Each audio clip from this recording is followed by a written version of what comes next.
किसी का पिता दुराचारी भी हो, चाहे संसार उसे त्याग भी दे, तो भी पुत्र का धर्म है कि वो अपने पिता को भगवान की तरह पूजे, क्योंकि पिता मनुष्य का प्राणदाता होता है। लक्ष्मण, जब पिता की भक्ति नहीं करते, देवता तो क्या, स्वयं भगवान भी उनकी पूजा को स्वीकार नहीं करता। बंदी छोड़ सतगुरु रामपाल जी महाराज जी की जय हो। सत्साही भगत जी, आप जी ने ये दशरथ पुत्र श्री रामचंद्र जी का 26 सेकंड का छोटा सा वीडियो दास को भेजा है। और श्री रामचंद्र जी अपने आध्यात्मिक स्तर अनुसार जो बातें कह रहे हैं, उस आधार से परम पूज्य सतगुरु रामपाल जी महाराज जी के शिष्य होने के बावजूद, काफ़ी वर्षों से उनकी संगति करने के बावजूद, आप मुझदास से ये सवाल पूछ रहे हैं कि दशरथ पुत्र श्री रामचंद्र जी इस छोटे से वीडियो में जो बातें कह रहे हैं, पहली बात उन्होंने ये कही है कि भाई चाहे बाप कितना ही भी बड़ा दुराचारी क्यों ना हो, दुराचारी का मतलब होता है कुकर्म करने वाला, गलत काम करने वाला, बलात्कार करने वाला, चोरी जारी मारकाट छल चपट करने वाला, कि बाप चाहे या पिता चाहे कितना भी बड़ा दुराचारी क्यों ना हो, जो पुत्र होता है उसका ये कर्तव्य है, उसका ये धर्म है कि वो अपने बाप को भगवान की तरह पूजे, अपने बाप की भक्ति करे। नंबर 2, आगे श्री रामचंद्र जी कह रहे हैं कि जो अपने ऐसे बाप की भक्ति नहीं करता, अपने ऐसे बाप की पूजा नहीं करता, उसकी देवता तो छोड़िए, स्वयं भगवान भी कोई इज्जत नहीं करता। ये 2 सवाल हैं। तो मुझे तो अफसोस इस बात का है कि भाई रामचंद्र जी को तो ज्ञान नहीं था, इसलिए उसने पूजा बाप, लेकिन सतगुरु से तत्व ज्ञान लेकर मुझसे ये सब पूछकर क्यों मूर्ख बन रहे हैं आप शायद मुझदास से भी पहले से जुड़े होंगे परमात्मा से, या बाद में भी जुड़े हों, ये कोई फर्क नहीं पड़ता है। बात ज्ञान समझ में आने की है। परमात्मा के सत्संगों को गहनता से सुनने और समझने की जरूरत होती है। तो देखिए भगत जी, परमपिता परमेश्वर सतगुरु रामपाल जी महाराज जी ने अपने सतगुरु के लक्षणों में वर्णित जो एक लक्षण है कि सतगुरु के लक्षण कहूं, और आगे परमात्मा उस वाणी में कहते हैं कि जो चारों वेदों का, 18 शास्त्रों का, पुराणों का जो निचोड़ निकाल के सबके सामने रख दे, उसको सतगुरु कहते हैं। तो गुरुदेव ने हर ग्रंथ को बड़ी बारीकी से हमें समझा दिया, पढ़ा दिया, उसका सार निष्कर्ष, उसका जूस निकाल के हमारे सामने रख दिया। और फिर भी आप पूछ रहे हैं कि रामचंद्र जी के ये विचार सही हैं या गलत हैं, तो ये बड़े अफसोस की बात है। क्योंकि आपको विचार करना चाहिए था गुरु जी के सत्संगों को आधार बना के कि रामचंद्र जी अगर बाप की भक्ति ना करने के लिए कहे तो फिर किसके लिए कहे। भाई रामचंद्र जी बाप के लिए ही कह सकता है, क्योंकि भगवान की उन्हें कोई जानकारी नहीं कि भगवान कौन है, किस भगवान की पूजा करनी चाहिए।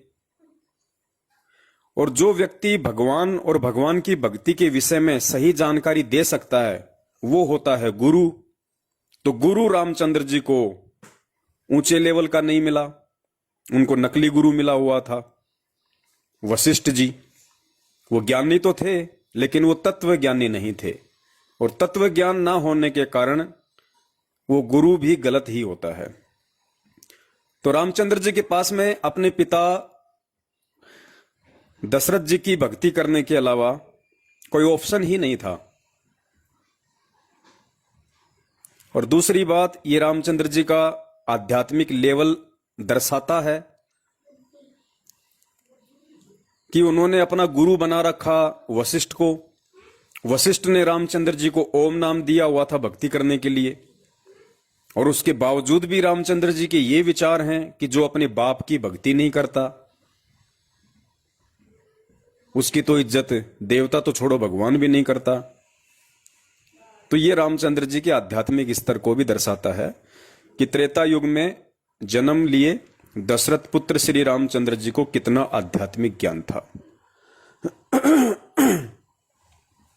अब वो बेचारे क्या करें भगत जी, गुरु मिला नकली जो भगवान की जानकारी दे सकता है, खुद जानकारी वो प्राप्त नहीं कर सकते क्योंकि वो उनकी मजबूरी थी, क्योंकि जो इनका पिता है काल भगवान ज्योति निरंजन जिसने गीता जी का ज्ञान बोला, उसने गीता जी अध्याय नंबर 2 श्लोक नंबर 47 में पूज्य गुरुदेव जी ने समझाया कि उसने स्पष्ट कहा हुआ है कि भाई अर्जुन, मेरी प्राप्ति ना कोई जप से, ना तप से, ना योग से, ना साधना से, ना रोने से, ना पीटने से, ना मरने से, ना मारने से, किसी भी तरह से आप मेरे वास्तविक स्वरूप के दर्शन नहीं कर सकते। तो रामचंद्र जी की बेचारी की फिर कहां औकात, कहां इतनी पहुंच जो अपने बाप के विधान के खिलाफ, काल भगवान के संविधान के खिलाफ उन तक पहुंच सके। तो भगवान तक वो डायरेक्ट पहुंच नहीं सकते थे, उनकी वहां तक उतनी पहुंच नहीं थी। दूसरी बची उनकी मां दुर्गा। अब दुर्गा बेचारी बता नहीं सकती, वो भी मजबूर है, क्योंकि दुर्गा को काल भगवान ने बिल्कुल टाइट कर रखा है कि दुर्गा, अगर तूने मेरी जानकारी इस 21 ब्रह्मांड में किसी भी जीव को दे दी तो मेरे से बुरा कोई नहीं होगा। ये सृष्टि रचना में पूज्य गुरुदेव ने अच्छे से समझा रखा है। तो कहने का मतलब यह है भगत जी, अब इतना सब कुछ ज्ञान देने के बाद, इतना सब कुछ समझाने के बाद,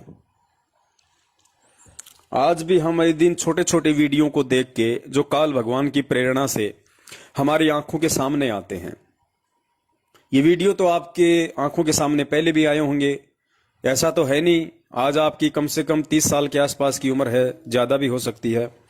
ऐसा तो है नहीं कि आपने जीवन में कभी रामायण देखी नहीं होगी, लेकिन उस समय आपके मन में इस तरह के कोई सवाल, कोई प्रश्न नहीं आए।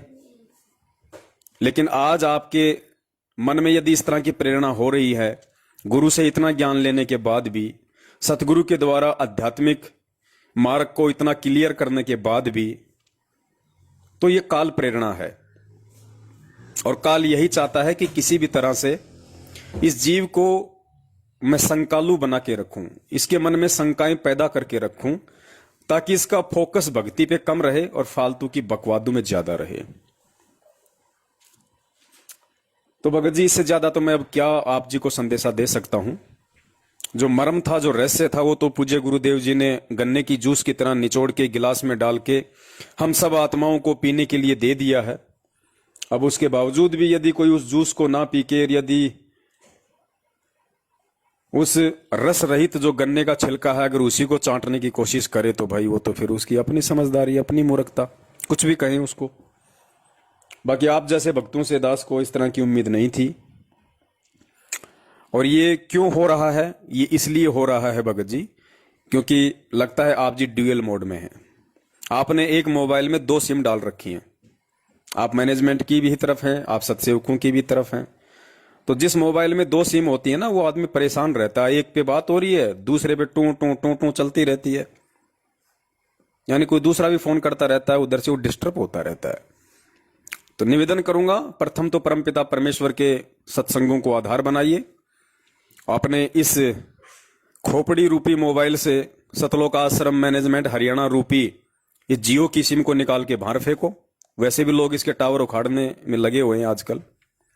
और परमात्मा की जो सिम है उसको डालो भगत जी, साध संगति वाली को।